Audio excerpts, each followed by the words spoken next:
Bonjour à toutes et à tous, bienvenue dans la Géozone. Aujourd'hui on se retrouve une nouvelle fois pour parler de dictateurs. Je sais que c'est quelque chose que vous appréciez tout particulièrement. On ne va pas perdre plus de temps que ça et partir tout de suite découvrir 3 nouveaux dirigeants autoritaires que vous ne connaissez pas.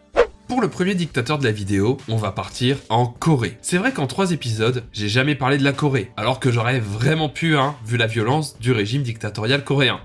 Attendez, je crois qu'il y a une erreur là. Pourquoi il y a que des photos de la dictature en Corée du Nord pour illustrer ce passage? Parce qu'on n'en parle pas beaucoup, mais la Corée du Sud a aussi été dirigée d'une main de maître par un dictateur, Park Chung-hee. Il est né en Corée, alors occupé par le Japon, et il commence une carrière militaire, évidemment, comme beaucoup de dictateurs. Mais pour lui, ça sera dans un premier temps dans l'armée japonaise. Il sera même mobilisé lors de la Seconde Guerre mondiale. Après, vous connaissez la chanson, début de la guerre froide avec la guerre de Corée entre 50 et 53, menant à la séparation en deux de la péninsule. Le premier président sud-coréen, c'est Syngman Rhee, pas un très grand démocrate. Il sera suivi par Yoon Po-sun, qui est plus modéré, sauf qu'à ce moment-là, le pays est en crise, la population est hyper pauvre et les politiques sont corrompus. Donc, le 16 mai 1961, coup d'état mené par Park Chung-hee, qui sera soutenu par les élites locales qui ont peur d'une prise de pouvoir des communistes en Corée du Sud. Park a 3 objectifs principaux: la modernisation de l'économie du pays, la militarisation du pays, ainsi que de se rapprocher des États-Unis, lui-même étant un fervent anticommuniste. C'est donc du pain béni pour les Américains qui laissent Park s'installer tranquillement en tant que leader de la Corée du Sud. Alors, Park Chung-hee réussit à moderniser l'économie du pays avec la création des chaebol, des sociétés familiales soutenues par le gouvernement, parmi lesquelles on retrouve LG, Samsung ou Hyundai. La Corée du Sud, hyper pauvre, devient l'un des 4 dragons asiatiques, qui sont 4 pays à forte croissance industrielle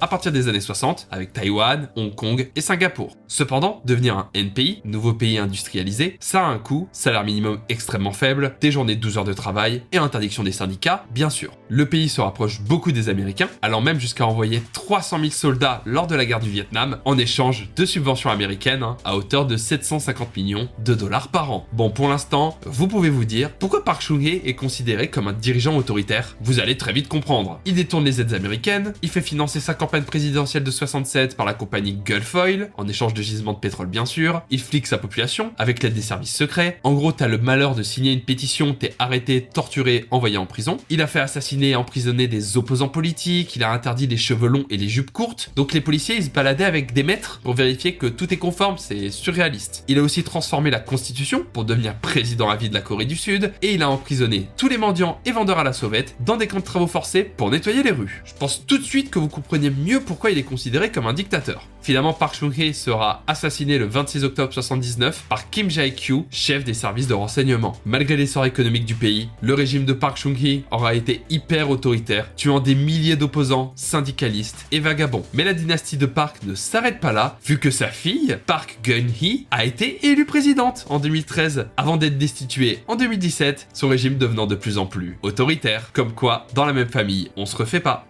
Avant de passer à la deuxième dictature de la vidéo, seulement 29% des gens qui regardent mes vidéos sont abonnés à la chaîne. Donc abonnez-vous, c'est gratuit et on est en route pour les 100 000 abonnés. Merci à tous. Pour le deuxième dictateur de la vidéo, on va parler d'un dirigeant qui était encore il y a peu à la tête de son pays, Desi Bouterse.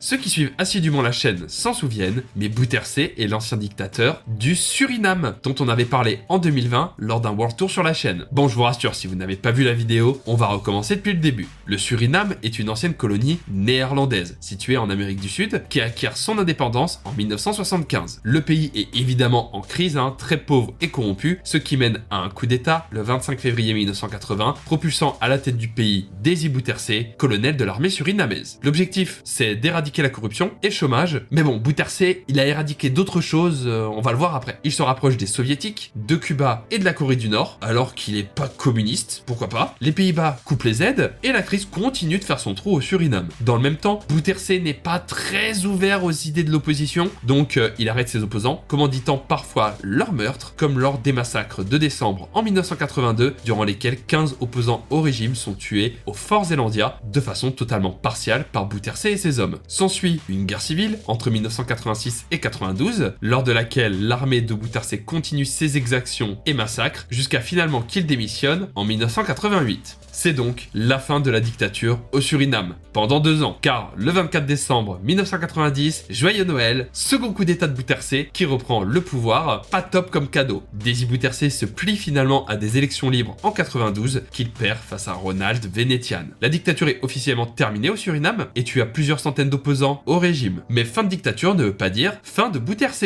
Il se présente au présidentiel à la tête d'une coalition en 2010 en se disant sûrement que les Surinamais ils allaient oublier les massacres d'innocents et l'extermination de villages entiers. Eh bien, faut croire qu'ils ont oublié, vu que Bouterse gagne les élections. Il est réélu en 2015. Vraiment, c'est pas avoir la mémoire courte là, c'est aimer se faire du mal. Bon, je vous rassure, entre 92 et 2010, il a quand même eu le temps de s'assagir, vu qu'il a été condamné à 16 ans de prison et 2 millions de dollars d'amende aux Pays-Bas pour trafic de cocaïne, et qu'il est sous la menace d'un mandat d'arrêt international d'Interpol, faisant qu'il ne peut plus quitter le Suriname. Vraiment, comment il a pu être élu président, ça reste un mystère pour moi. De plus, il est condamné le 29 novembre 2019 à 20 ans de prison pour les massacres de décembre, condamnation confirmée en appel, et cerise sur le gâteau, il perd les élections présidentielles en 2020. Pour l'instant, Désy Bouterse est toujours libre, se portant en cassation pour essayer de se sauver, mais personne n'est dupe quant à la violence de son régime et des actes qu'il a commandités.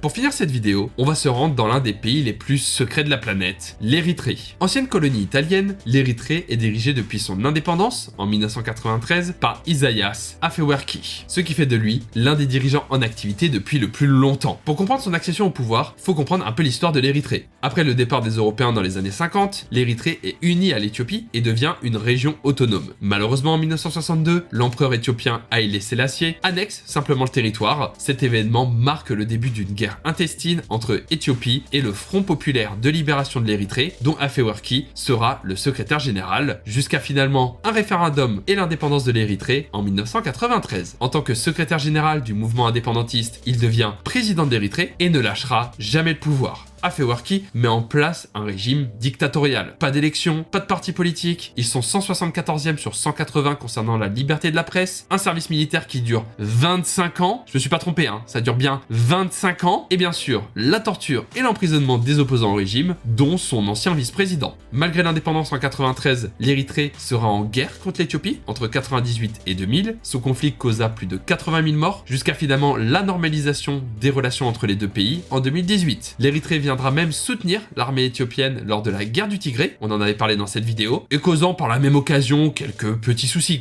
comme piller et raser des villages de façon totalement gratuite. Aujourd'hui, Isaias Afewerki a une mainmise totale sur ce pays dont on ne parle pas beaucoup en Europe, l'Érythrée étant même surnommée par certains la Corée du Nord de l'Afrique, rien que ça. Toujours soutenu par la Chine, les deux pays entretiennent une profonde amitié traditionnelle selon Pékin, ainsi que par la Russie. Afewerki a participé au sommet Russie-Afrique en juillet 2023, déclarant qu'il n'y avait pas de guerre entre l'Ukraine et la Russie. Vous l'avez compris, Isaias Afewerki ne risque pas de lâcher son fauteuil de leader d'un des pays les plus secrets de la planète.